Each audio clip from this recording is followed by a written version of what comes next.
आज राजीव और काजल की शादी थी। राजीव शादी के मंडप में बैठा हुआ काजल का इंतजार कर रहा था। कुछ देर बीत जाने के बाद पंडित जी ने दुल्हन को लाने के लिए कहा तो राजीव उस तरफ देखने लगा जिस तरफ से दुल्हन आने वाली थी। थोड़ी देर बाद काजल अपनी सहेलियों के साथ दुल्हन के लाल रंग के जोड़े में शर्माती हुई मंडप में आ चुकी थी। जब वह राजीव के बगल में बैठी तो राजीव मानो खुशी के मारे हवा में उड़ने लगा। राजीव तो अपनी दुल्हन को ही देखे जा रहा था। वह अपनी दुल्हन पर से नजरें ही नहीं हटा पा रहा था। पवित्र अग्नि के सामने मंत्र उच्चारण के बीच धीरे धीरे दोनों एक दूसरे के होते जा रहे थे। यह पल उन दोनों को हमेशा याद रहने वाला था, क्योंकि यह समय उनके जीवन में दोबारा नहीं आने वाला था। इसलिए वह दोनों इस पल को खुशी खुशी जी रहे थे।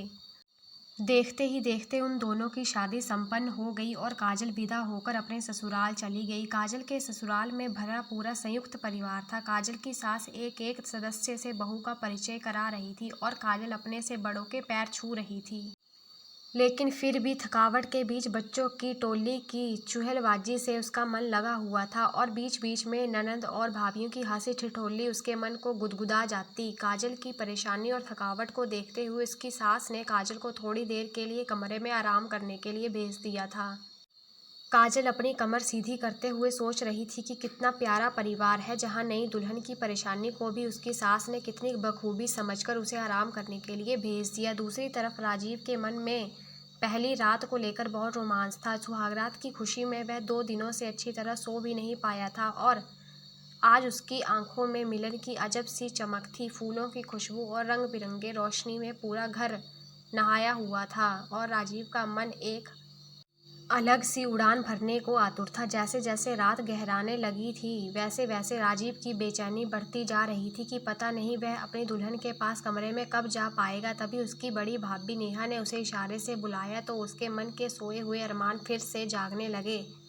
वह झट से भाभी के पास पहुंच गया तो उसकी भाभी कहने लगी कि देवर जी, अब क्या रात भर यहाँ बैठकर दोस्तों के साथ गप्पे ही मारते रहोगे?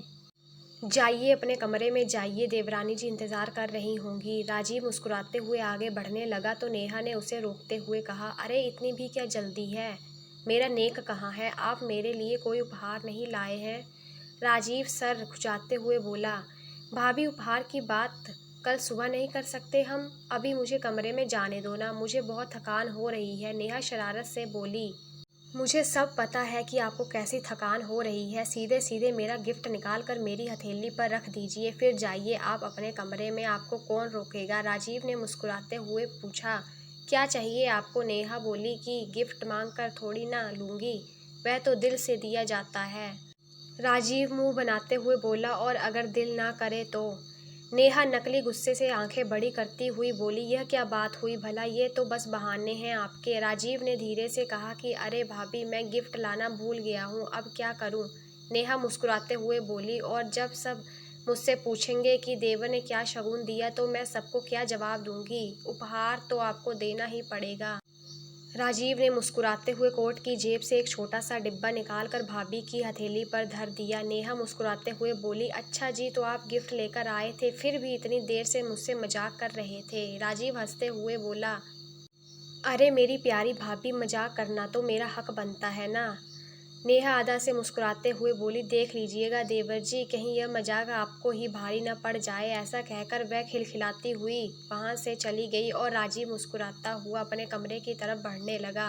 वे जैसे ही कमरे में पहुंचा तो उसने देखा उसकी नई नवेली दुल्हन लाल जोड़े में लिपटी हुई लंबा सा घूंघट निकाले हुए बिस्तर पर बैठी थी। पूरा कमरा फूलों से सजा हुआ था। चादर पर फूलों की पंखुड़ियां बिखरी हुई थी। राजीव ने दरवाजा बंद कर दिया। वह प्रेम के सागर में गोते लगाने को मचल उठा। नई दुल्हन के यौवन के सौंदर्य का रसपान करने के लिए वह व्याकुल हो उठा। उसका प्रत्येक अंग प्रेम की अठखेलियां करने को तैयार था। वह आगे बढ़कर दुल्हन के पास बिस्तर पर बैठा, लेकिन यह क्या, बिस्तर पर बैठते ही चादर के नीचे से कुछ आवाजें आने लगी।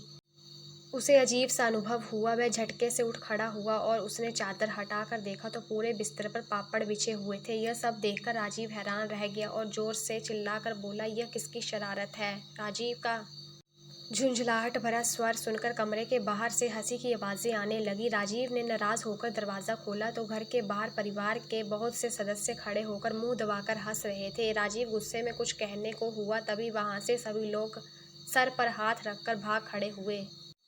राजीव ने फिर से दरवाजा बंद कर दिया और वापस कमरे में आ गया।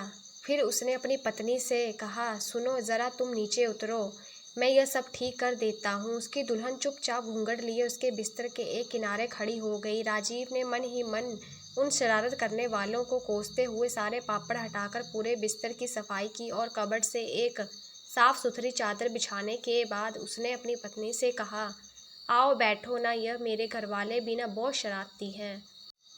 देखा ना तुमने कितनी शरारत करते हैं। उसकी दुल्हन कुछ बोली नहीं, बल्कि उसने चुपचाप से सिर हिलाकर सहमति का इशारा किया। अब राजीव के अरमान एक बार फिर से मचलने लगे थे। वह धीरे से पत्नी के पास बैठ गया और उसके लिए लाया हुआ गिफ्ट निकाल कर बोला, वैसे तो तुम्हारी खूबसूरती के आगे तो कोई भी तोहफा फीका है, फिर भी मेरी तरफ से हमारे जीवन की पहली रात पर मैं तुम्हारे लिए एक छोटा सा उपहार ले आया हूँ।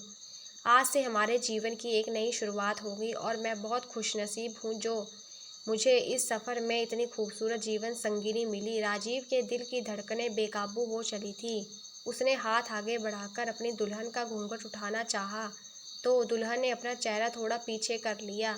तो उसकी इस अदा पर राजीव सोचने लगा कि अच्छा, यह मुझसे शर्मा रही है।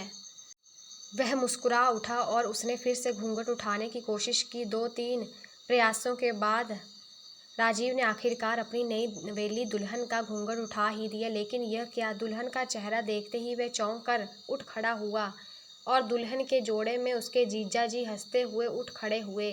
उन्होंने झट से जाकर दरवाज़ा खोल दिया और राजीव का कमरा फिर से परिवार के लोगों से भर गया। सभी हंस हंस कर पागल हुए जा रहे थे और राजीव का चेहरा गुस्से से लाल हुआ जा रहा था। गुस्से की वजह से उसके मुंह से शब्द तक नहीं निकल पा रहे थे। तभी पीछे से राजीव की माँ आई और राजीव की छोटी बहन के कान खींचते हुए बोली, बस बहुत हो गई मजाक मस्ती, मेरे राजीव को और परेशान ना करो।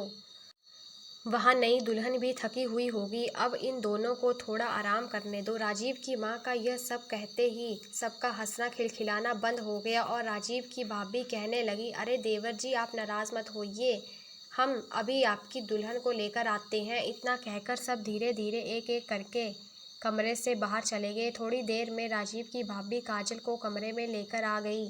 काजल दुल्हन के जोड़े में सिमटी हुई थी और उसने लंबा घूंघट लिया हुआ था। राजीव ने भाभी की ओर संदेह भरी नज़रों से देखा तो भाभी खिलखिलाकर बोली, अरे देवर जी, इस बार हम नकली दुल्हन लेकर नहीं आए हैं, यह देख लीजिए। इतना कहकर उसने काजल का घूंघट उठा दिया और काजल शर्मा गई। भाभी ने दुल्हन को कमरे में छोड़ा और राजीव को छेड़ते हुए बोली, सुबह जल्दी उठ जाइएगा।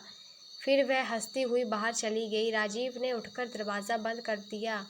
इस मजाक मस्ती के चक्कर में उसका दिमाग बहुत ख़राब हो गया था। लेकिन कमरे में काजल की उपस्थिति ने जादू सा किया और राजीव फिर से सुहागरात की खुशी को महसूस करने लगा और उसने धीरे से काजल का हाथ पकड़कर उसे बिस्तर पर बिठा दिया। उसके बाद दोनों ने एक दूसरे को उपहार दिए, ढेर सारी बातें की और बातों ही बातों में दोनों कब एक दूसरे में खो गए, दोनों को पता ही नहीं चला।